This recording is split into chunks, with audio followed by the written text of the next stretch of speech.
र पक्कामा भन्छु, पार्टी भनेको पार्टीको विधानबाट सञ्चालन हुनुपर्छ। यताउताबाट सञ्चालन गर्यो भने यही हरकत हुन्छ, यही हविगत हुन्छन्, जुन आज राजेन्द्र महतो र महन्तोजीहरूको हविगत भएको हो।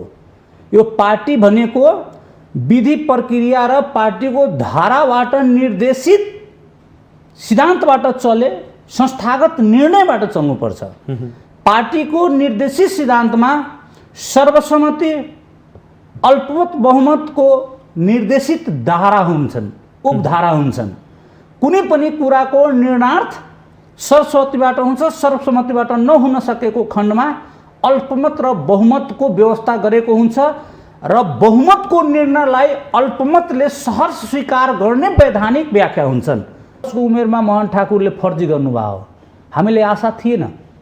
आम मध्य तराईका जनताले मोहन ठाकुर अलि बौद्धिक होला, स्तरयुक्त होला भनेर सोचेका थिए, तर उहाँ भनेको उहाँले जुन प्रकारका फर्जी गर्नुभयो। हिजो अध्यक्ष माने व्यक्तिलाई आज किन यति धेरै तिक्तता पोख्दै हुनुहुन्छ कि यहाँले? तिक्तापूर्ण यहाँको बिचमा पस्केको होइन, उहाँले गरेका कार्य र शैलीलाई मात्र यहाँको बिचमा राखेको हो। उहाँले फर्जी गर्नुभयो होइन, अध्यक्ष मानेर आएको, अध्यक्ष बनाएको व्यक्तिले आज चाहिँ सबै पार्टी ध्वस्त गर्यो, आफै मोनोपोलीमा हिँड्यो भनेर यति धेरै आरोप लगाउनुहुन्छ। एकताको बेलामा 51 सदस्य कार्यकारिणी समिति निर्वाचन आयोगमा दर्ज छ नि त, उहाँलाई कसले अधिकार दिएको थियो फेर्ने भनेर? फर्जी माइन्युटिङ खडा गरेर फर्जीको मुद्दा लाग्छ कि लाग्दैन? उहाँमाथि गर्न मिल्छ? त्यत्रो एउटा वयोवृद्ध नेतृत्वले फर्जी गर्ने, रातारात कार्यकारिणी समितिलाई परिवर्तन गरिदिने? उहाँलाई हामीलाई अध्यक्ष मान्नु कुनै जरुरी छ?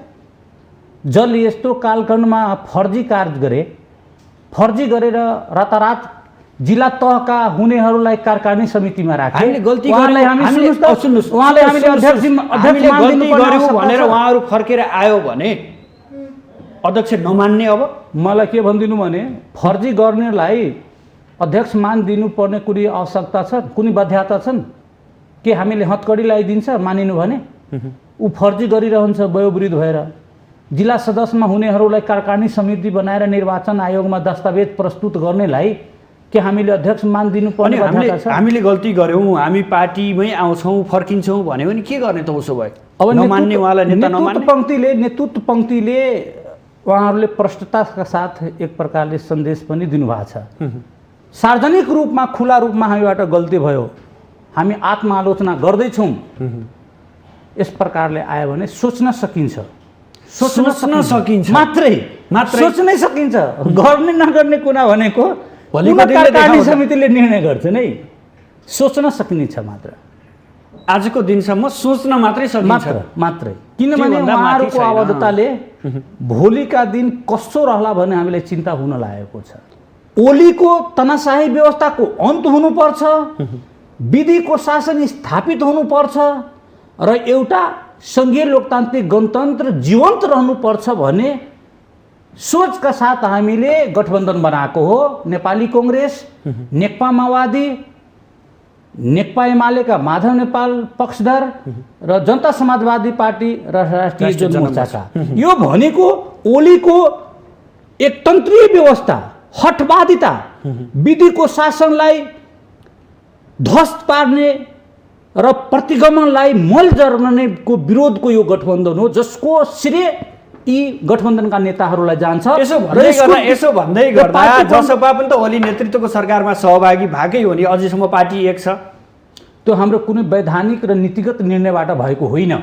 जनता समाजवादी पार्टीको कार्यकारिणी समितिले, संसदीय दलले कहीँ पनि ओलीको प्रतिगमन सरकारीको एउटा काँध हामीले थाप्नुपर्छ भने हामी कहीँ पनि निर्णय गरेका होइनौँ। सान्दर्भिक छ, पार्टी भनेको नीतिगत विचारधारा र नेतृत्वको क्षमताबाट सञ्चालन हुने हो। पार्टीको सञ्चालन भनेको विधि र सिद्धान्त र पार्टीको दर्शन विज्ञानबाट हुने हो, व्यक्तिको गोजीबाट निर्देशित सिद्धान्तबाट हुने होइन। र माननीय उपेन्द्र यादवको नेतृत्वमा पार्टीको सञ्चालन पार्टीले तय गरेको विधानको वस्तुगत निर्देशित सिद्धान्तबाट हुँदैछ। यसले के पुष्टि गरेको छ भने विचारधाराको अगुवाई सबल हो, मान्य उपेन्द्र यादवजीले गरेका बाबुराम भट्टराईजीले गरेका अशोक राईजीको विचार सङ्गठित विचार हो। त्यो विचार भनेको सबल विचार हो, जसको परिणामस्वरूप आज 22 जना संसदीय दलमा उपस्थितिले र कार्यकारिणीको बहुमतले राष्ट्रिय सभामा उपस्थित 3 सदस्य राष्ट्रिय सभा सदस्यमध्ये 2 जनाको उपस्थितिले के प्रमाणित गर्दैछ भने नेतृत्व सबल छ, विचार सबल छ, यसको परिणाम आज बहुमत छ। मधेस र थाई राजधानी जनकपुर भनेर हामी त एजेन्डै लगिसकेका हौँ र त्यसमा मलाई लाग्छ सर्वसहमत, त्यसमा मलाई लाग्छ अहिलेको गठबन्धन हदसम्म स्वीकृत दिन्छ, किनभने परिवर्तन चाहनेहरूको अहिले एक प्रकारका आबद्धता भएका छन्, जुन विगतमा मधेसको निम्ति लडाईँ गरेका छन्। तर यही प्रस्ताव नेपाली कांग्रेसले पनि यही प्रस्ताव फेल भएको होइन, फेल भएको हो, कुनै बेला थियो फेल भएको हो, कुनै जरुरी छ भोलि पनि फेल हुन्छ भने पास हुन्छ, फेरि मजाले पास हुन्छ।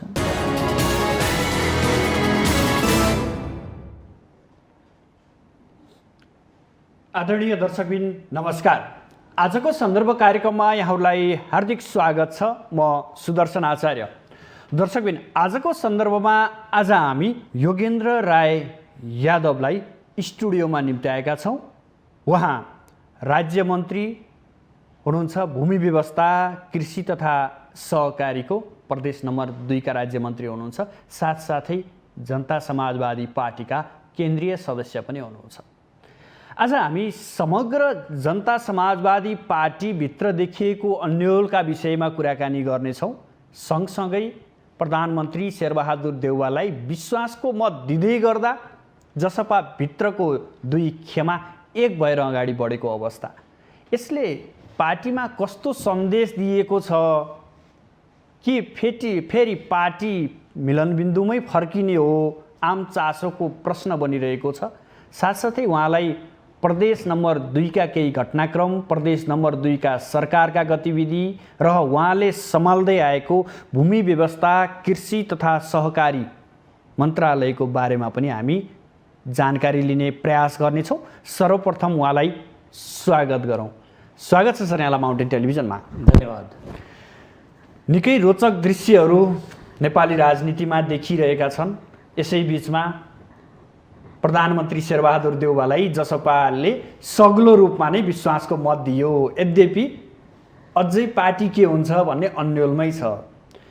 आज संसदीय दलको बैठक पनि बस्यो, यहाँहरूले विधान पनि पारित गर्नुभएको छ र संसदीय दलको नेता पनि छान्ने भन्नुभएको छ। हामी यहीँबाट प्रसङ्ग सुरु गरौँ। आजको संसदीय दलको बैठकमा के कुरामा छलफल भएको हो र यो विधान संशोधनको कुरा छ, यसमा के कुराहरू संशोधन गरियो? धन्यवाद यहाँलाई। आजको सन्दर्भमा यहाँले निम्ता दिनुभयो, यसको लागि पुनः यहाँहरूलाई धेरै धेरै धन्यवाद। जुन प्रकारका प्रश्न यहाँले उठान गर्नुभयो, आज ज्येष्ठ माननीय सदस्य महेन्द्र राय यादवजीको अध्यक्षतामा 22 जना सङ्घीय सांसद उपस्थित दलको बैठकबाट विधान पारित गर्नको निमित्ति एक प्रकारले अन्तर्संवाद सम्पन्न भयो र त्यो अन्तर्संवादबाट संसदीय दलको बैठकबाट पूर्ण रूपेणमा पारित गर्नको निमित्ति त्यसको मस्यौदालाई आम सुझाव र बहसको निम्ति संसदीय दलको बैठकमा प्रस्तुत गरियो र आउँदो बैठकबाट संसदीय दलको नेता चयन गर्नको निम्ति आजको बैठकले सङ्घीय संसदीय दलको बैठकले एउटा निष्कर्षमा पुगेको हो। र त्यसको बिचमा विधान पारित कुन बेला हुन्छन्, जब सुझावसहित कार्यकारिणी समितिबाट पुनः संसदीय दलको बैठकमा आउँछन् र तत्पश्चात विधान पारित भएर संसदीय दलको नेता चयनित हुन्छ र सङ्घीय संसदीय दलको विधानको निम्ति 2 सदस्यीय सुझाव सङ्कलनको निम्ति माननीय रामशाह यादव र माननीय इस्तियाक राईजी सम्मिलित 2 सदस्यीय कार्यदलले त्यो सुझावलाई समावेश गराउने र कार्यकारिणी समितिको बैठक मार्फत अर्को संसदीय दलको बैठकबाट पारित हुँदै नेता चयन गर्ने हामीले विधिवत रूपमा निर्णय गरेका छौँ। यो जुन प्रकारको यहाँले प्रश्न उठाउनु भयो, यो प्रश्न आफैमा सान्दर्भिक छ, यस माइनेमा सान्दर्भिक छ। पार्टी भनेको नीतिगत विचारधारा र नेतृत्वको क्षमताबाट सञ्चालन हुने हो। पार्टीको सञ्चालन भनेको विधि र सिद्धान्त र पार्टीको दर्शन विज्ञानबाट हुने हो, व्यक्तिको गोजीबाट निर्देशित सिद्धान्तबाट हुने होइन। र माननीय उपेन्द्र यादवको नेतृत्वमा पार्टीको सञ्चालन पार्टीले तय गरेको विधानको वस्तुगत निर्देशित सिद्धान्तबाट हुँदैछ। यसले के पुष्टि गरेको छ भने विचारधाराको अगुवाई सबल हो। माननीय उपेन्द्र यादवजीले गरेका, बाबुराम भट्टराईजीले गरेका, अशोक राईजीको विचार सङ्गठित विचार हो।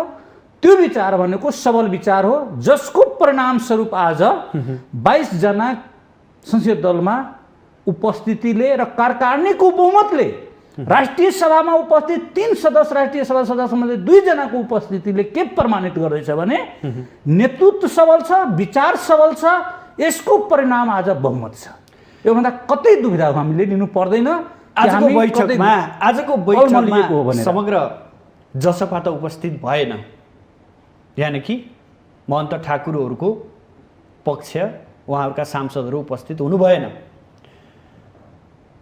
केपी शर्मा ओलीको नेतृत्वको सरकारमा जाँदै गर्दा महन्त ठाकुरले म संसदीय दलको नेता हुँ भनेर भन्नुभएको थियो। जसपामा संसदीय दलको नेता त छँदैछ नि, तपाईँहरूले फेरि किन चयन गर्न लागेको? कस्तो खालका संसदीय दलको नेता उहाँ हुनुहुन्थ्यो? राजेन्द्र महतोजीलाई संसदीय दलको नेताको चयनका विधान्त प्रक्रिया यो हो। आज संसदीय दलको विधान पारित गर्नको निम्ति यो प्रक्रियागत रूपमा गएको हो र संसदीय दलको नेता चयनको निम्ति संसदीय दलको कार्यालयमा बैठक बस्नुपर्छ नि त, रिसोर्टमा बसेर हुन्छ? यत्रो गोजीबाट गरेको निर्णयले मान्यता प्राप्त गर्छन्? कहिले पनि महन्त ठाकुर नेतृत्वको पूर्वका राजपाका मित्रहरूले पार्टी कसरी सञ्चालन हुन्छन्, पार्टीका सङ्गठनात्मक प्रक्रिया के हुन्छन्, पार्टीको पद्धति र विज्ञान के हुन्छन् भन्ने कुरा बुझेकै नै रहेछन्। अभ्यासी गरेको रहेनछ उहाँहरूले। पूर्वका राजपाका मोहन ठाकुर, राजेन्द्र महतोजीहरूले यसो नभन्नु न, जसपाको नेता हो नि, यहाँको अध्यक्ष हो नि। कसले भने अध्यक्ष भने उहाँलाई निष्कासन गरिसक्यो अस्तिको कार्यकारिणी समितिको बैठकले। निर्वाचन आयोगले त अझै पनि निर्वाचन आयोगले सुन्नुहोस्, निर्वाचन आयोगले के टुङ्गो लगाउँछ भन्ने कुरा प्रष्ट छन्। 3टी तहमा उपेन्द्र यादवले नेतृत्व गरेको जसपा बहुमतमा छ, कार्यकारिणी समितिमा बहुमतमा छ 51 जना भने 32 जनाको उपस्थित सङ्ख्या, राष्ट्रिय सभामा 3 जना माननीय सदस्यमध्ये 2 जनाको उपस्थित सङ्ख्या, 32 जनाको माननीय प्रतिनिधि सभामध्ये 22 जनाको उपस्थिति सङ्ख्या भन्दा निर्वाचन आयोगले बहुमतका सिद्धान्तलाई मान्यता दिने या अल्पमतका बाँसुरी बजाइराख्ने, हामी यो प्रष्टताका साथ आम जनताले बुझिरहेको छ। र कार्यकारिणी समिति, विगतको कार्यकारिणी समितिले एकल अध्यक्षको सर्वाधिकार माननीय उपेन्द्र यादवलाई दिइसकेको भन्ने कुरा स्वतः निर्वाचन आयोगमा प्रस्तुतको विषय हो।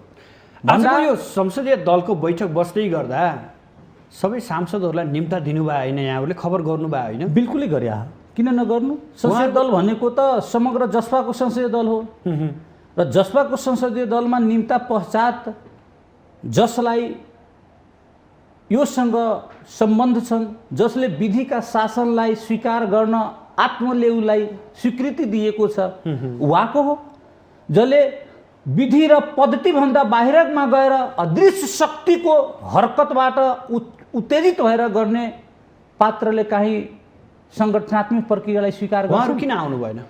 उहाँहरूसँग सोध्नुहोस् किन आउनु भएन? जानकारी गराउनु भएको छ? एकदमै जानकारी भएको हो। त्यसको जवाब हामी दिने होइन। बहुमत आएको छ, 22 वटा सदस्य आएको भने भएन र? के कारणले हामी आउन पाएनौँ भन्ने खबर पो आएको छ कि मानेमा सुने मैले? गर्या होला उहाँले, अब खबर गर्या भन्दा पनि एउटा के छ भने मनको लड्डु आफै खाइराख्ने जुन एउटा मनोविज्ञान हुन्छ नि, त्यो मनोविज्ञानले उहाँहरू ग्रसित हो। उहाँहरूलाई कसै प्रतिगमनलाई साथ दिने, कसै ओलीलाई टिकाइराख्ने, कसै संघीयतालाई समाप्त गर्ने, कसरी यो प्रतिनिधि सभालाई विघटन गर्न समयमा लाल मोहर लगाएको होइन मोहन ठाकुर, राजेन्द्र महतोजीहरूले? सङ्घीय प्रतिनिधि सभालाई विघटन गर्नको निम्ति देउवालाई पनि विश्वासको मत दिएको होइन र भने? त्यो भनेको के भने नि, यो फेस सेभिङको निम्ति हो। उहाँहरूलाई देउवाजीले एउटा चिठी पत्रीको आधारमा यो टर्न हुनुभयो उसको पछाडिको थुप्रै कारणहरू छन्। बताइदिनुहोस् कारण के हो भने उहाँहरूको राजनीति अस्तित्वै सङ्कटमा परेको हो। उहाँसँग लामबद्ध भएका या आबद्ध भएका थोरै सङ्ख्यामा भए पनि उनीहरूको निर्वाचन प्रक्रियाबाट जनताबाट निर्वाचित पदै धरापमा पर्ने दलीय व्यवस्था हो नि त। जुन दलमा तपाईँ बसेर दलको नीति र निर्णय विपरीत तपाईँ जानुहुन्छ भने पद खारिज हुने व्यवस्था छैन र, भएको होइन र। माओवादीले त गरेकै हो, अन्य दलले गरेकै हो। भन्दाखेरि उहाँलाई अन्डरस्टुड कुरा हो कि जसपाले इलेक्सन कमिसनले उपेन्द्र यादव नेतृत्व गरेको जसपालाई मान्यता दिन्छ भन्दा त्यसपछि हाम्रो हालत के हुन्छन्? सुन्नुहोस् न, प्रतिनिधि सभाको सदस्यको मान्यता हुन्छ या हुँदैन? प्रदेश सभाका सदस्यहरूको मान्यता रहन्छ या रहँदैन? स्थानीय तहबाट उहाँको इर्द गिर्दमा भएहरूको जुन निर्वाचित भएको छ उनीहरूको त्यो पद यथावत रहन्छ या रहँदैन भन्दा यो कानुनी लडाइँबाट बच्नको निम्ति र आफूलाई फेस सेभिङ गर्नको निम्ति उहाँहरूले लाज पचाएर आउनुभयो। पार्टी त एउटै छ आजको दिनसम्म। एकदमै एउटा हामीले देउवालाई समर्थन गर्दै गर्दा पार्टीभित्र समग्र पार्टीभित्र छलफल भएको होइन? तपाईँ के बुझ्नु भने नि यो समग्र पार्टीको निर्णय हो। पार्टी हाम्रो कहीँ फुटेको छैन। पद्धति अनुशासन नमान्नेहरूलाई पार्टीले कारबाही गरेको हो र उहाँहरू कारबाहीमा पर्नुभएको हो। राजेन्द्र महतो लगायतकाहरू मोहन ठाकुरजीहरूले कारबाहीमा पर्नु भएको हो। उहाँले फुटाउनु भएको छैन। फुटाउने हैसियत तब कहाँ रह्यो र? यद्यपि देउवालाई समर्थन गर्दै गर्दा त पार्टीभित्र केही छलफल भएको होला कि भन्ने मानेमा सोध्न खोजे मैले। हाम्रो पार्टीबाट छलफलै भएर त देउवाजीलाई हामीले समर्थन गरे हो कि स्वयं अगुवाई पनि गरे हो। गठबन्धनलाई हामीले निरन्तरता दिएको हो। तर देउवाजीलाई नि तपाईहरु हुनुहुन्थेन नि त्यो दिन बिहानसम्म त तपाईहरु छुट्टा छुट्टै समूहमा छलफल गर्नुभएको थियो नि। महन्त ठाकुर पक्षसँग त तपाईहरु छुट्टा छुट्टै हुनुहुन्थ्यो। महन्तजीसँग के यहाँ सरकारको विषय होइन। सवाल कहाँ छ भने पछिल्लो राजनीतिक श्रृङ्खलालाई हामी थोरै विश्लेषणात्मक ढङ्गले यहाँ वर्णन गर्ने हो भने एउटा प्रतिगमनका पक्षपाती र अर्को प्रतिगमनका घोर विरोधी को किताबन्दी थियो र हामी प्रतिगमन सोच्नुपर्छ। ओलीको तनाशाही व्यवस्थाको अन्त हुनुपर्छ, विधिको शासन स्थापित हुनुपर्छ र एउटा सङ्घीय लोकतान्त्रिक गणतन्त्र जीवन्त रहनुपर्छ भन्ने सोचका साथ हामीले गठबन्धन बनाएको हो। नेपाली कांग्रेस, नेकपा माओवादी, नेकपा एमालेका माधव नेपाल पक्षधर र जनता समाजवादी पार्टी र राष्ट्रिय जनमोर्चाका। यो भनेको ओलीको एकतन्त्रीय व्यवस्था, हठवादिता, विधिको शासनलाई ध्वस्त पार्ने र प्रतिगमनलाई मल जर्मनेको विरोधको यो गठबन्धन हो जसको श्रेय यी गठबन्धनका नेताहरूलाई जान्छ। यसो भन्दै गर्दा जसपा पनि त ओली नेतृत्वको सरकारमा सहभागी भएकै हो नि, अझैसम्म पार्टी एक छ। त्यो हाम्रो कुनै वैधानिक र नीतिगत निर्णयबाट भएको होइन। जनता समाजवादी पार्टीको कार्यकारिणी समितिले, संसदीय दलले कहीँ पनि ओलीको प्रतिगमन सरकारीको एउटा काँध हामीले थाप्नुपर्छ भने हामी कहीँ पनि निर्णय गरेका होइनौँ। तपाईहरुलाई आरोप छ तपाईहरु अवसरवादी पार्टी हो, जता अवसर प्राप्त हुन्छ नि त्यतै लाग्नुहुन्छ तपाईहरु भन्ने आरोप छ तपाईहरुलाई। त्यस्तो होइन, त्यस्तो होइन। जता पायो ततै हामी सरकार हुँदा ओलीमा जाने, देउबा हुँदा देउबालाई समर्थन गर्ने। ओली सरकारमा हामी कहाँ गएको? जसपा गएकै होइन। जनता समाजवादी पार्टी ओली सरकारमा गएको होइन। खास व्यक्तिले लिगलीको कोर्टमा प्रधानमन्त्री बन्नको निम्ति जो दौड लगाउँथ्यो नि, त्यो राजेन्द्र महतो र महन्तजीले दौडमा सामेल भएको मन्त्री बन्नको निम्ति। पार्टीको निर्णय छ। पार्टी आजको दिनसम्म एक हुँदा त आम जनताले बुझ्ने भनेको त जसपा नै बुझ्ने हो नि। पार्टीको आधिकारिक निर्णय बिना उहाँले जानुभयो। खै त कारबाही गरेर त निकालेको हो नि त। मोहन ठाकुरजी लगायतलाई निकालेको होइन कार्यकारिणी समितिको बहुमत सदस्यले। अस्ति प्रतिनिधि सभाको बैठकमा त एउटै लयमा बस्नु होइन, एउटै रोमा बस्नु भएको। कसरी उहाँ त प्रतिपक्षको बेन्चमा बस्नु भएको थियो, हामी सत्ता पक्षको बेन्चमा बसे होइन। पछि त उहाँहरूले भोट दिने बेलामा फेस सेभिङ गर्नको निम्ति लाज पचाएर आउनुभयो। अब कुन मन्त्र जन्त्र र कहाँको शक्तिले उहाँले निर्देशित गर्यो उहाँले थाहा होला। मतदानपछि त यहाँहरू सँगै देखिनु भएको थियो कि? अरे सत्ता पक्षको विश्वास मतको क्रममा उहाँले विश्वास मत दिनुभएको हो, तर पक्ष र विपक्षको टेबलमा हाम्रो सत्ता पक्षमा हामी हुन्थ्यौँ, उहाँहरू विपक्षको टेबलमा बस्नु भएको थियो। तथापि उहाँहरूले के गरेको निष्कासित व्यक्तिले के गरिरहेको छ के गरिरहेको छैन त्योसँग हाम्रो सरकारको विषय होइन। हामी त अधिकारिताको निम्ति निर्वाचन आयोगमा अहिले सङ्घर्ष गरिरहेका छौँ। आशा छ निर्वाचन आयोगले यथाशीघ्र हाम्रो पक्षमा निर्णय दिन्छ। अर्को कुरा, जसपालाई लाग्ने आरोप लैनचौरबाट परिचालित छ, लैनचौरले जता निर्देशन गर्छ त्यतैबाट परिचालित हुन्छ भनेको छ, हो सत्य हो? यो प्रश्न उहाँहरूबाट सोध्नुहोस्। जसपा भनेको विधानबाट चल्ने हो, कहाँबाट को परिचालन छ त्यसको सवालमा म केही भन्नेवाला छैन। तथापि यति कुरा पक्कामा भन्छु, पार्टी भनेको पार्टीको विधानबाट सञ्चालन हुनुपर्छ। यताउताबाट सञ्चालन गऱ्यो भने यही हरकत हुन्छ, यही हविगत हुन्छन्, जुन आज राजेन्द्र महतो र महन्तजीहरूको हविगत भएको हो। यो पार्टी भनेको विधि प्रक्रिया र पार्टीको धाराबाट निर्देशित सिद्धान्तबाट चले, संस्थागत निर्णयबाट चल्नुपर्छ। पार्टीको निर्देशित सिद्धान्तमा सर्वसम्मति, अल्पमत बहुमतको निर्देशित धारा हुन्छन्, उपधारा हुन्छन्। कुनै पनि कुराको निर्णयार्थ सर्वसम्मतिबाट हुन्छ, सर्वसम्मतिबाट नहुन सकेको खण्डमा अल्पमत र बहुमतको व्यवस्था गरेको हुन्छ र बहुमतको निर्णयलाई अल्पमतले सहर्ष स्वीकार गर्ने वैधानिक व्याख्या हुन्छन्। प्रदेश यो जनता समाजवादी पार्टीको विधानमा त्यही भनेको छ। उहाँहरूले विधानको मुताबिक कार्यकारिणीको बैठकमा नआउने, रिसोर्टमा गएर निर्णय गर्ने र त्यहीँबाट संसदीय दलको नेता चयन गर्ने कुन धाराले भनेका थिए? कहीँ पनि कुनै पनि दिन उहाँहरूले संस्थागत पार्टी कसरी सञ्चालन हुन्छ भने एक्सर्साइज गरेकै होइन। उहाँहरूको सेयर होल्डरमा सञ्चालित 6 दलीय 6 जनाको, त्यो पनि आज घटेर 5 जनाको मात्र भए हो। सेयर होल्डरमा सञ्चालित पूर्वका राज्यपालहरू महन्तजी, राजेन्द्रजी, अनिलजीहरू हुनुहुन्छ। त्योभन्दा बाहेक होइन, कहीँ पनि सङ्गठनात्मक अभ्यासै गरेको होइन, वैचारिक अभ्यासै गरेको होइन। पद्धति र सिस्टमको त कुरै छोड्नुहोस्, पकेटबाट जे भन्यो त्यही निर्णय हो, बोलेको कुरा लागू हुने भने एउटा तनाशाही व्यवस्थाको उहाँहरूले अभ्यास गर्नुभयो। त्यो अभ्यास जनता समाजवादी पार्टीमा चल्दैन। जनता समाजवादी पार्टीमा बौद्धिक नेताको रूपमा बाबुराम भट्टराई हुनुहुन्छन्।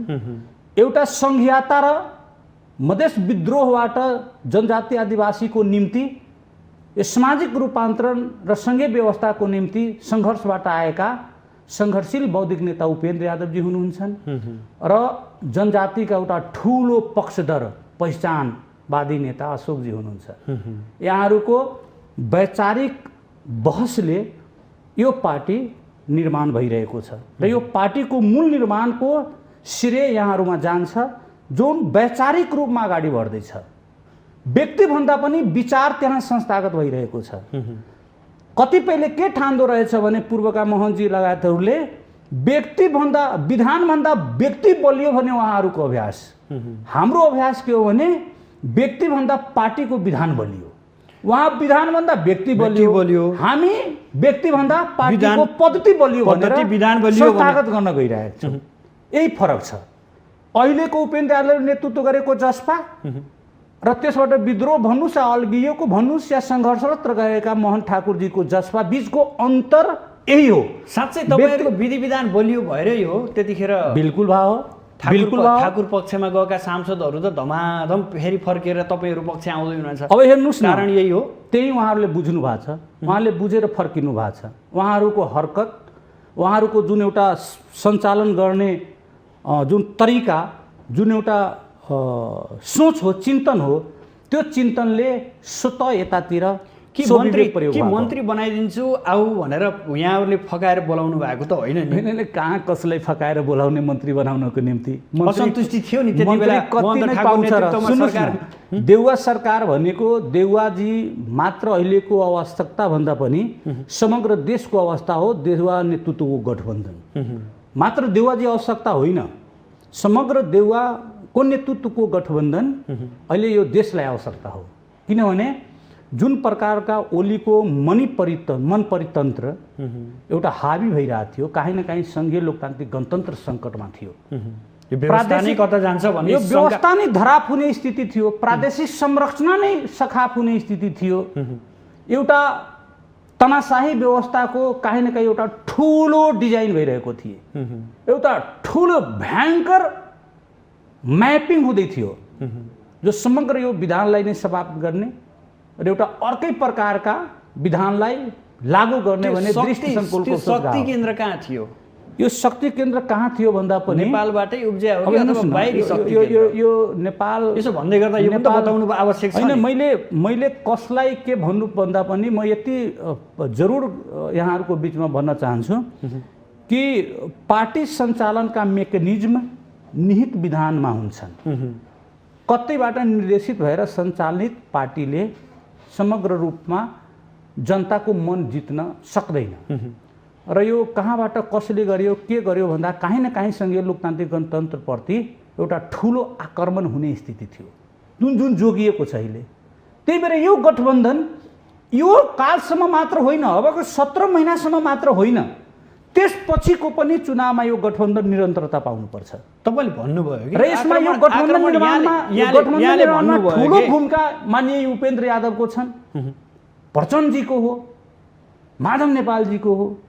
देउवाजीले त सुरुमा भन्दा पछि उहाँले अलि सक्रिय हुनुभयो नि, तर यसो सारा म्यापिङ गर्नमा, यसो क्रिएसनमा काहीँ न काहीँ हाम्रा राष्ट्रिय अध्यक्षको एउटा लामो अभ्यास छन्, सेक्रिफाइस छन्।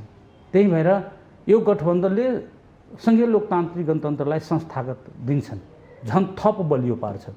त्यही भएर को मान्छे यसको पछाडि छ को छैन भने महत्त्व कुरा होइन, महत्त्व कुरा हो यो गठबन्धनको निरन्तरता। त्यस्ता व्यक्ति संस्था समूहको पनि त पहिचान त गर्नुपर्छ नि। आम जनताले गरिरहेछ नि त। मैले यहाँलाई सबै कुरा भन्नुपर्ने पनि आवश्यकता छैन। जनता त हामीभन्दा बौद्धिक भइसक्यो हो नि त। नेताभन्दा उच्च कोटिका विचार र स्वविवेकशील जनता हुन्। जनता भनेको मालिक हुन् हाम्रो। त्यो मालिकले हामी जनप्रतिनिधि भनेको त सेवक हो नि, नोकर हो। हामीलाई त बडा राम्रो रूपमा उहाँले निहालिरहेको हुन्छ नि। त्यही भएर सबै कुरा उहाँले बुझेको हो, जानेको पनि। अब भनिदिनुहोस्, सरकारमा जाँदै हुनुहुन्छ, जाने तपाईँहरूको भागमा कतिवटा मन्त्रालय परेको छ, कुन मन्त्रालय परेको छ, कसको नेतृत्वमा जाँदै हुनुहुन्छ, यो पनि त आन्तरिक आज छलफल पनि भएको होला केही। यसो छ, अहिले हामी प्रारम्भिक चरणमा छौँ। अलि यहाँको बिचमा त्योभन्दा प्रवेश गर्नभन्दा पूर्व थोरै कुरामा हामी अलि छलफलको विषय बनाऊँ। निर्वाचन आयोगले हामीलाई निर्वाचन आयोगको निर्णयको हामी प्रतीक्षामा हुन्छौँ। उहाँले निर्णय दिने बित्तिकै हामीले आशा छ हाम्रो पक्षमा आउँछ भन्ने आशा एकदमै हुन्छ। किनभने कार्यकारिणी समितिमा हाम्रो बहुमत छ, राष्ट्रिय सभामा हाम्रो बहुमत छ, भन्दा संसदीय दलमा हाम्रो बहुमत भइसक्यो भने दुईटा निकाय भनेको त महत्त्वपूर्ण निकाय हो। कार्यकारिणी समिति र संसदीय दल दुईटैमा जब हाम्रो बहुमत छन् र हामीले सङ्गठित र वैचारिक रूपमा नीतिगत रूपमा गएको हो, उहाँहरू त फर्जी गर्नुभयो हो। रातारात हाम्रो 20 जना कार्यकारिणीलाई हटाएर उहाँले भर्ती गर्नुभयो हो। 80 वर्षको उमेरमा मोहन ठाकुरले फर्जी गर्नुभयो हो। हामीले आशा थिएन। आम मधेस तराईका जनताले मोहन ठाकुर अलि बौद्धिक होला, स्तरयुक्त होला भनेर सोचेका थिए, तर उहाँ भनेको उहाँले जुन प्रकारका फर्जी गर्नुभयो। हिजो अध्यक्ष माने व्यक्तिलाई आज किन यति धेरै तिक्तता पोख्दै हुनुहुन्छ कि यहाँले? तिक्ततापूर्ण यहाँको बिचमा पस्केको होइन, उहाँले गरेका कार्य र शैलीलाई मात्र यहाँको बिचमा राखेको हो। उहाँले फर्जी गर्नुभयो होइन। अध्यक्ष मानेर आएको, अध्यक्ष बनाएको व्यक्तिले आज चाहिँ सबै पार्टी ध्वस्त गर्यो, आफै मोनोपोलीमा हिँड्यो भनेर यति धेरै आरोप लगाउनुहुन्छ। एकताको बेलामा 51 सदस्य कार्यकारिणी समिति निर्वाचन आयोगमा दर्ज छ नि त। उहाँलाई कसले अधिकार दिएको थियो फेर्ने भनेर? फर्जी माइन्युटिङ खडा गरेर फर्जीको मुद्दा लाग्छ कि लाग्दैन? उहाँमाथि गर्न मिल्छ? त्यत्रो एउटा वयोवृद्ध नेतृत्वले फर्जी गर्ने, रातारात कार्यकारिणी समितिलाई परिवर्तन गरिदिने, उहाँलाई हामीलाई अध्यक्ष मान्नु कुनै जरुरी छ? जल यस्तो कालखण्डमा फर्जी कार्य गरे, फर्जी गरेर रातारात जिल्ला तहका हुनेहरूलाई कार्यकारिणी समितिमा राखे। हामीले गल्ती गर्यौँ, उहाँले हामीले अध्यक्ष भनेर उहाँहरू फर्केर आयो भने अध्यक्ष नमान्ने? अब मलाई के भनिदिनु भने, फर्जी गर्नेलाई अध्यक्ष मान दिनुपर्ने कुनै आवश्यकता छ, कुनै बाध्यता छन् के? हामीले हतकडी लगाइदिन्छ मानिनु भने? ऊ फर्जी गरिरहन्छ वयोवृद्ध भएर।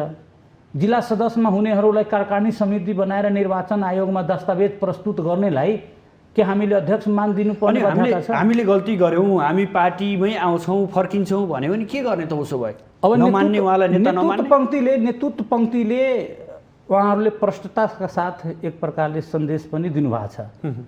सार्वजनिक रूपमा खुला रूपमा हामीबाट गल्ती भयो, हामी आत्मालोचना गर्दैछौँ, यस प्रकारले आयो भने सोच्न सकिन्छ, सोच्न सकिन्छ मात्रै सोच्नै सकिन्छ।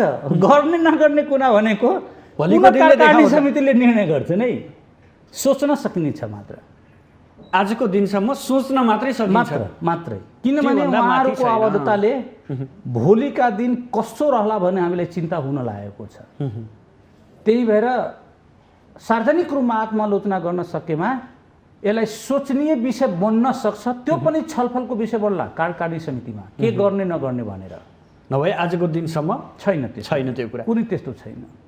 हामीले मन्त्रीमा सहभागी हुने सङ्ख्याको प्रसङ्ग उठाउँदै थियौँ। हामीले यसबाट हाम्रो कार्यदल बनेको छ। अहिले त मैले निर्वाचन आयोगको नतिजाको प्रतीक्षा कुरा उठाइनु, त्यसपछि हामीलाई जाने एक प्रकारले सहमति अनौपचारिक भए पनि भएको छ। त्योभन्दा पूर्वसम्म यो संसदीय दलको नेता पनि चयनित हुन्छन्। मलाई आशा छ नेतृत्व पङ्क्तिले पक्कै गर्लान् र जसले संसदीय दलको नेतामा निर्वाचित हुन्छ स्वतः व्याख्या हुन्छ नेतृत्व गर्ने भनेर। सम्भावना कसको छ भन्दै? अब सम्भावना भन्दा पनि मेरो विचारमा के छ भने सरकारमा पनि जाने, विकासदेखि लिएर नीति निर्माणका मन्त्रालय पनि लिने र गठबन्धनलाई बलियो ढङ्गले आउँदो दिनसम्मको निम्ति पनि जीवन्त राखिराख्ने मूल ध्येय हो हाम्रो। र यसमा मधेस तराई हिमाल पहाडका आदिवासी जनजातिका जुन एउटा मुद्दा छन्, मधेसीका तराईमा हिमालमा हिजो रोडबाट उठेका मुद्दाहरू थिए। रेशम चौधरी अहिले जेलमा छन्, रेशम चौधरीलाई कसरी हामी रिभाइभ गर्न सक्छौँ? सँगसँगै नागरिकताका सवाल छ, राज्य पुनर्संरचनाका सवाल छन्, यसका अलावा समावेशिता समानुपातिकका सवाल छन्। त्यो मात्र मधेस तराईको लागि मात्रै होइन, हिमाल पहाडको पनि आदिवासी जनजाति ओली सरकारले सम्बोधन गरे होइन र भने यत्र मागहरूलाई सम्बोधन गर्छु। अब ओली सरकारले गर्ने सम्बोधन र यसमा अलि फरक छ।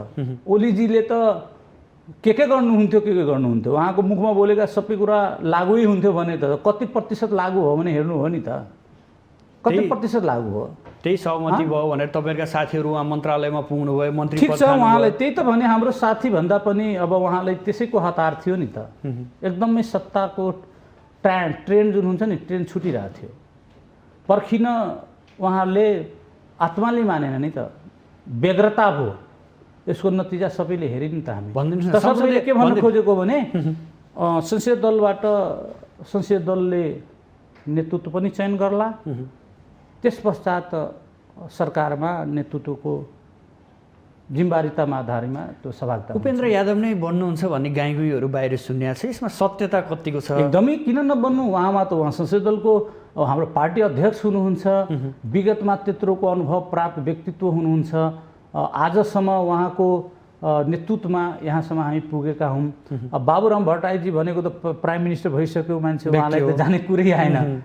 अब हाम्रो यो संसदीय दलको बैठकबाट को नेता चयन हुन्छ भने एउटा प्रसङ्ग हो, र कसको नेतृत्वमा जानुपर्छ भन्ने कुरा पनि संसदीय दलको निहित अधिकार हो। मैले धेरै भन्नु पर्दैन, तथापि मैले आफ्नो व्यक्तिगत विचार यदि यहाँको बिचमा राख्नु पर्छ भने, यदि भन्नुहुन्छ भने पार्टी अध्यक्ष उपेन्द्र यादवको नेतृत्वमा देउवा सरकारमा सहभागी हुनुपर्छ भने व्यक्तिगत विचार हो।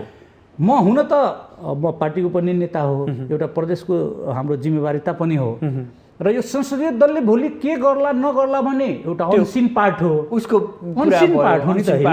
अहिले निर्णय भएको होइन, हामी त व्यक्तिगत कुरा गर्दाखेरि। मैले तपाईँको यो यति लामो संवादमा तपाईँले कति ध्यान दिइराख्नु भएको छ, म बारम्बार प्रयोग गरिरहेको छु, पार्टी भनेको व्यक्तिभन्दा पनि नीति प्रधान कार्य हो। यहाँ दोहोऱ्याइरहनु भएको छ यो सब हो, मैले बारम्बार दोहोऱ्याइरहेको छु। त्यही भएर अहिलेको वस्तु मेरो नीतिगत भन्दा पनि व्यक्तिगत विचार मैले भनेको हो। तथापि संसदीय दलले कसलाई नेता चयन गर्छन् र कसको नेतृत्वमा जान्छन् त्यो कुरा सबैले मान्नुपर्छ है। यो भन्दै गर्दा मैले उपेन्द्र यादवको नेतृत्वमा जानुपर्छ भने यो नितान्त मेरो व्यक्तिगत विचार हो यादवजी। तथापि उहाँभन्दा तपाईँले यसो भन्दै सबल नेतृत्व आवश्यकता छ। उहाँ जस्तो सबल नेतृत्व को आवश्यकता यस माइनेमा छन् कि यो गठबन्धनले धेरैवटा ऐतिहासिक काम गर्नुपर्ने छन् देउवा सरकारले। एउटा के छ भने ओलीले गरेका यो प्रसङ्ग एकैछिनपछि उठाउँछु, यो एउटा यो सकिहालौँ हाम्रो प्रसङ्ग। तपाईँले भन्नुभयो संसदीय दलको नेता चयन भएपछि कसको नेतृत्वमा जान्छ त्यो आफ्नो पाटो रह्यो भन्दै गर्दा भागवण्डमा चाहिँ जसपालाई यो मन्त्रालय दिने भन्ने कुरा त औपचारिक रूपमा जानकारी त आएको होला पार्टीभित्र, कुन कुन मन्त्रालय पाउँदै हुनुहुन्छ यो त बताइदिनुहोस्। यसो छ, अब त कतिपय मन्त्रालय त नेपाली कङ्ग्रेस र माओवादीले प्राप्त भइसक्या हो। अब त बोल्ने बेला आइसक्यो। अब यसो मन खोजेको मैले मूलत मन्त्रालयको बाँडफाँडका वस्तुगत 3वटा क्लास हुन्छन्। एउटा यो नीतिगत मन्त्रालय हुन्छन्, अर्को विकासे मन्त्रालय हुन्छन्, दोस्रो एउटा सामाजिक कार्यमा लागेका मन्त्रालयहरू हुन्छन्। त्यसमध्ये मिलाएर यो त आपसी सहमतिको पार्ट न हो, तथापि बाँकी रहेका मन्त्रालय भौतिक मन्त्रालयहरू हो। भौतिक मन्त्रालय पार्टीभित्र जानकारी आइसकेको छ, भनिदिनुहोस् न, खुला गरिदिनुहोस् न। सुन्नुहोस् न, परराष्ट्र मन्त्रालय भयो, भौतिक मन्त्रालय भयो, शहरी विकास मन्त्रालय हुने भयो, कृषि हुने भयो, उद्योग वाणिज्यहरू हुने भयो। यी मन्त्रालय त बाँकी छ नि त। भौतिक या परराष्ट्र मन्त्रालय सहित जाँदैछ हो, सत्य हो यो कुरा। मैले पुनः यहाँलाई दोहोऱ्याउन खोजेँ, यो नेतृत्व पङ्क्तिको सहमति र आपसी छलफलको विषय हो, जुन अहिलेसम्म टुङ्गिएको छैन। अहिले यसको त्यहाँसम्म पुग्नको निम्ति हामीलाई अहिले बोल्दा थोरै हतार हुन्छ। तथापि ठुलो मन्त्रालयमा जनता समाजवादी पार्टीको ठुलो दाबी छ। विकासे मन्त्रालयमा, जनताका सरोकारका मन्त्रालयमा, उप प्रधानमन्त्री सहितका नीतिगत मन्त्रालयमा हाम्रो ठुलो दाबी रहन्छ। सङ्ख्या कति छ मन्त्रालयमा जाने? सङ्ख्या मैले पुनः यहाँलाई भने मैले चपाएको होइन, मैले पुनः यहाँलाई आग्रह गरेँ। यो कार्यदल र अध्यक्ष उपेन्द्र यादव र संघीय परिषदको अध्यक्ष बाबुराम भट्टराई लगायतहरू बिचको र देउवाजीहरू बिचको सहमति र सहकारको पार्ट हो। मैले यहाँ बोल्दा अलि बढी हुन्छ कि भनेर मलाई लागिरहेको छ। तथापि जुन मन्त्रालयको बाँकी रहेका छन् त्यसमा जनता समाजवादी पार्टीको समुचित दाबी रहन्छ। उहाँहरूले गर्नुहुन्छ, गरि पनि राख्नु भएको छ। त्यो ठुलो विषय होइन, उहाँहरू आपसी सहमतिमा सम्हाल्नुहुन्छ, छिनोफानो गर्नुहुन्छ। देश जटिल अवस्थामा छ, कोरोना महामारी छ। यस्तो अवस्थामा सरकारको नेतृत्व र 5 दलीय गठबन्धन, यसका चुनौती र अवसरहरू थुप्रै छन्। यससँग जुझ्नुपर्ने अवस्था छ। भनिदिनुहोस्, अब तपाईँहरू पनि सरकारमा जाँदै गर्दा वर्तमान सरकारका चुनौती र अवसरको पाटो के रहन्छ? अब यसो छ, यो एकदमै समय सान्दर्भिक प्रश्न उठाउनु भयो। जुन प्रकारका हरकत र नाटकहरू ओलीजीले मञ्चन गरे त्यो कदापि यो गठबन्धनको देउवा सरकारले गर्नु हुँदैन।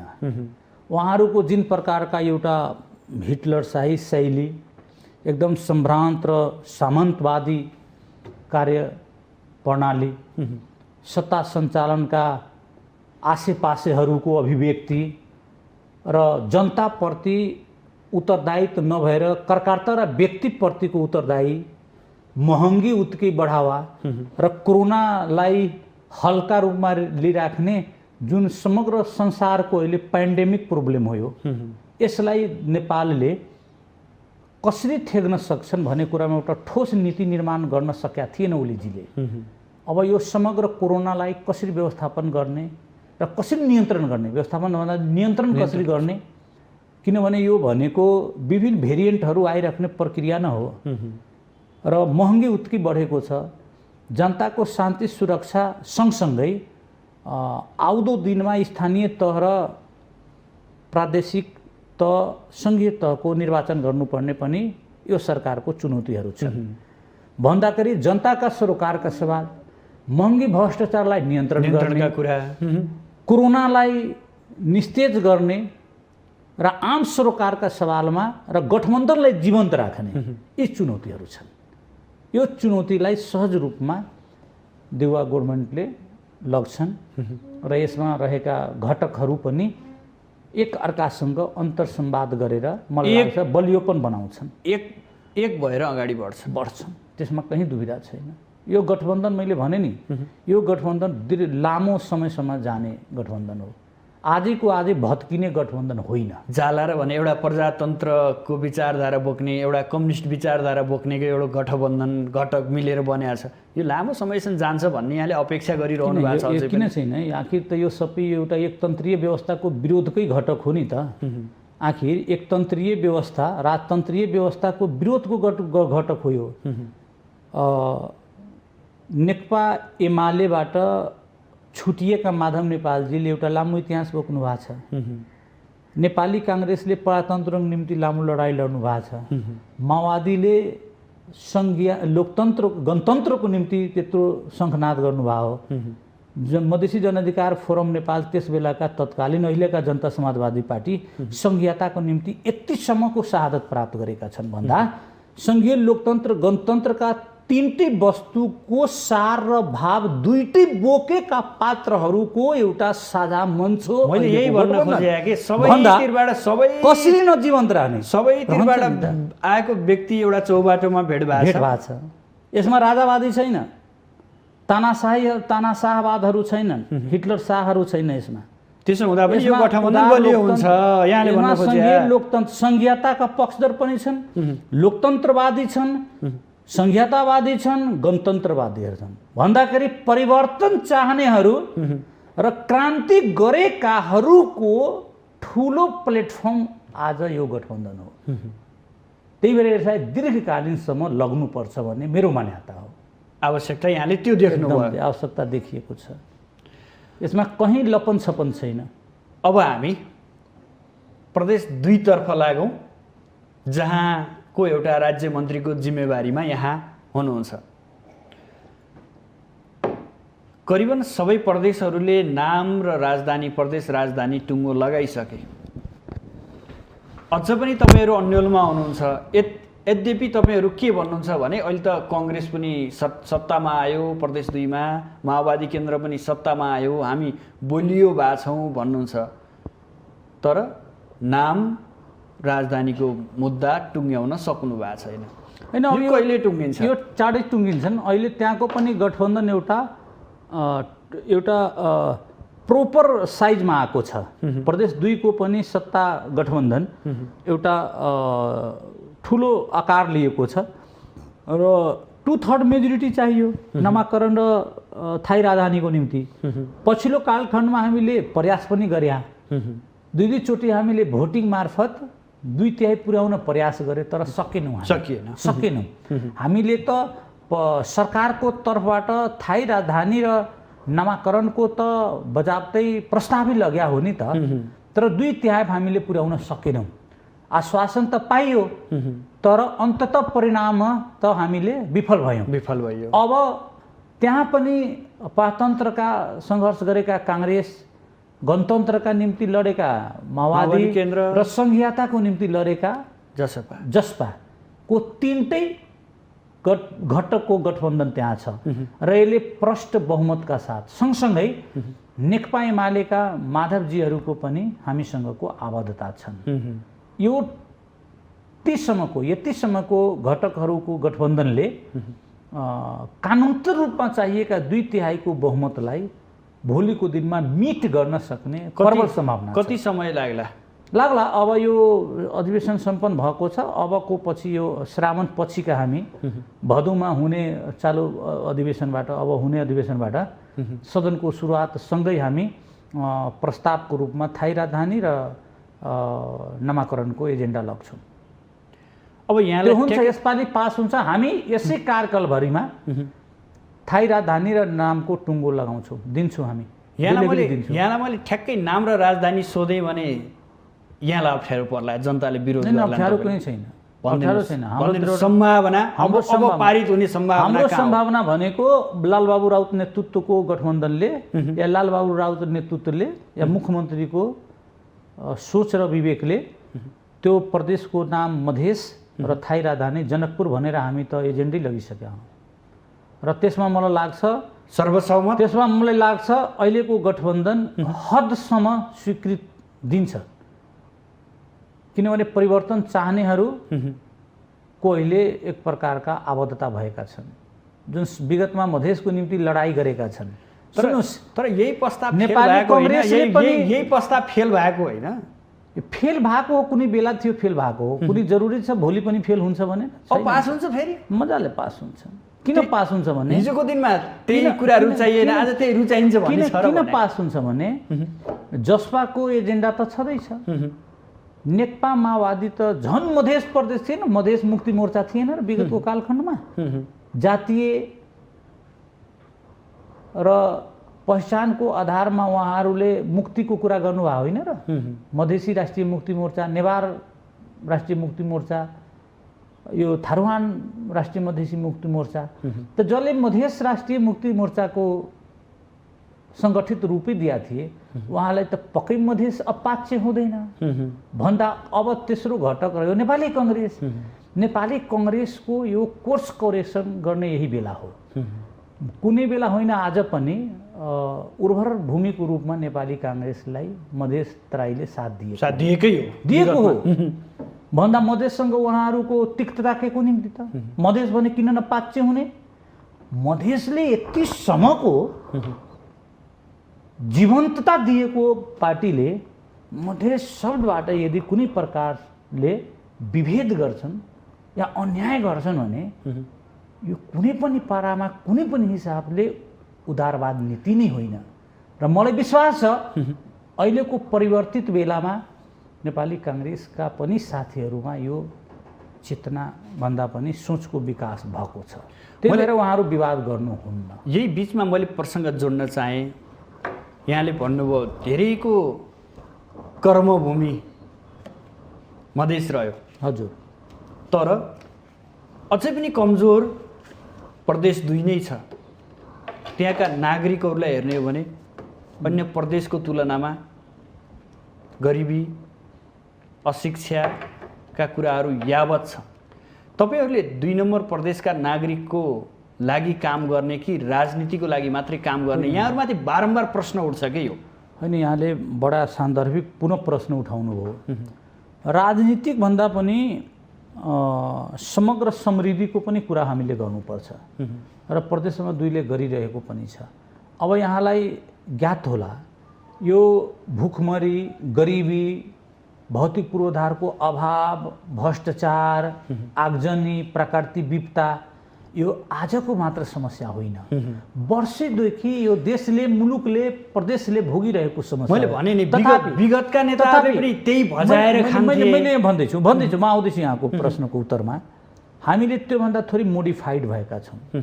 त्यो मुद्दालाई भजाएर आफूले राजनीति गर्न भन्दा पनि समृद्धि र विकासको सूचाङ्कबाट हामीले राजनीति गर्ने, त्यसलाई हामी भजाएर राजनीति गर्ने। यो मुद्दालाई यथावत राखेर दीर्घकालीनसम्म आफू नेता भइराख्ने भने हाम्रो सोच होइन।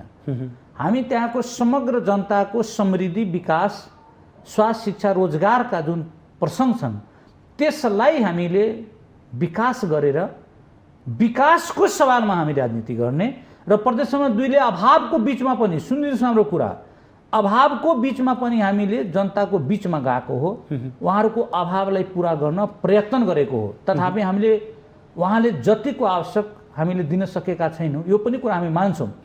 तर यो बन्डल अफ प्रब्लम, समस्याका भिड छन्, पहाड छन्। यो पहाड आजको मात्र होइन, कृषिमा उत्कृष्ट पहाड छन्। कृषकले मल खाद पाउन सकेको छैन, सिँचाइको त्यति व्यवस्थापन छैन, बिउ बिजनको समस्या छ भन्दाखेरि अहिले केन्द्रीकृतको कतिपय सवालमा मल खाद हामी त दिन सक्दैनौँ। फर्टिलाइजर यो दोस्रो तेस्रो मुलुकबाट ल्याउने र कति ल्याउने, कतिसम्मको सम्झौता गर्ने भनेको यो क्षेत्र अधिकार यहाँलाई थाहा होला। सङ्घीय सरकारका कृषि मन्त्रालयसँग निहित छन् भन्दा प्रदेशको म स्वयं कृषि मन्त्रालय हामीले हेरिरहेछौँ। हाम्रो क्षेत्र अधिकारभन्दा बाहिर हो, तर भनेको त्यहाँको प्रधान समस्या हो किसानको निम्ति। रोजगारी पाइरहेको छैन, जनसङ्ख्या बढी छ, स्वास्थ्यको सवालमा कोरोना लगायतका अन्य रोगले गर्दा ग्रसित छन्, शिक्षाको सूचाङ्क कम छन्, हामी मानेका छौँ, घनत्व बढी छन्। तथापि मैले के यहाँलाई विनम्रतापूर्वक जानकारी गराउन चाहेँ, यो समग्र समस्याको समाधानको निम्ति एउटा समय आउनुपर्छ। समय अहिले बाँकी छ। मैले एउटा उदाहरण मात्रै दिन्छु यहाँलाई। बेटी बचाऊ बेटी पढाऊ अभियान यही सरकारले ल्याएको अभियान हो। हजुर ल्याएको हो।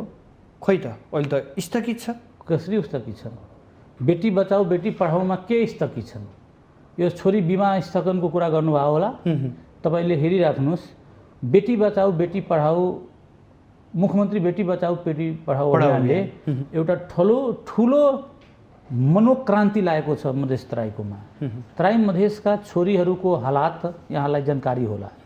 आधी जनसङ्ख्या बोलेका छोरीहरू या स्त्रीहरू छोटोमा अहिले स्त्रीहरू घरभित्र छन्, हामी बाहिर ल्याउन सकेका छैनौँ।